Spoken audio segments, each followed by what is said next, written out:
How in the world do you find land to start a farm? And that's a $1 million question right now, especially with land prices doing what they are if you're looking to buy. And we can talk about this in context of pigs. We can talk about it in context of chickens, cows. You've got to think about it in terms of what you're wanting to do with that land. So a couple things. Number one, is there some land that you currently have access to that you can utilize? Do you own some land? Or do you have family or friends that have land that they would allow you to raise a couple of pigs on, or to graze a couple of cows on, or to run a chicken tractor or two across? So start there. Start with friends and family. Hey, Cousin Eddie, do you have, have you got 5 acres that we could run a couple chicken tractors on? Be glad to either pay you some rent, or we can pay you in product. We'll give you 15 chickens for letting us run some Soskovich style or Southton style chicken tractors across your pasture, and then we'll process them, we'll give them to you, and then that'll be the payment. Plus, you're going to get the added benefit of the manure and the fertilizer that those animals are going to put down. Same thing with pigs. Does your friend next door or a coworker have some land out in the country and they've got 10 acres of woods? Would they allow you to run 4 or 5 pigs across that wooded area in exchange for some product, or in exchange for some rent money?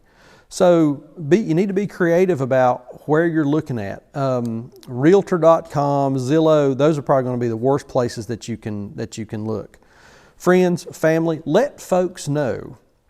People that you work with, people that you go to the gym with, people you go to church with, the other moms and dads at your kid, on your kid's soccer team, whatever the case may be. Let folks know that you're looking. That's been one of the biggest ways that we've found resources that we've run across, is just let folks know what we're looking for, what we're doing. We're looking for some cows. Well, we let 4 or 5 people know, and mysteriously we start getting phone calls. Hey, I've got some cattle I'm interested in selling, or I've got some pigs that I'm interested in selling. Let folks know what you're doing. Get the word out there that you're farming, you're looking for land, you're looking for some space, and just see what happens. Another way that you can find some land is right around your neighborhood, your town, your county, your area, wherever you are, and look for land that appears to be abandoned or that no one is doing anything with. Look for fields that maybe the fences are falling in. It's not been mowed in a couple of years. There's an old house that, over the past couple of years, apparently nobody's living there, but there's some land around it. Then go back to your local tax office, find out who owns that land, and reach out to the owner of record. Sometimes you'll find that maybe Mr. and Mrs. Smith lived on the farm down at 2500 Miracle Way. They've passed away, but their son, who lives halfway across the country, is now the owner of record. Well, he may be interested in either selling or renting that land so that he can keep it in maybe agricultural deferment to decrease his taxes.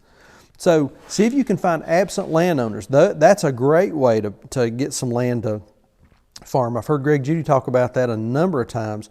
Look for those absent landowners. Somebody that's not living here. They want to they don't want to sell the property. They want to see somebody do something with it. Would they be interested in doing a lease? Will they lease it, rent it, or trade some product? A couple of different ways. You just got to be creative.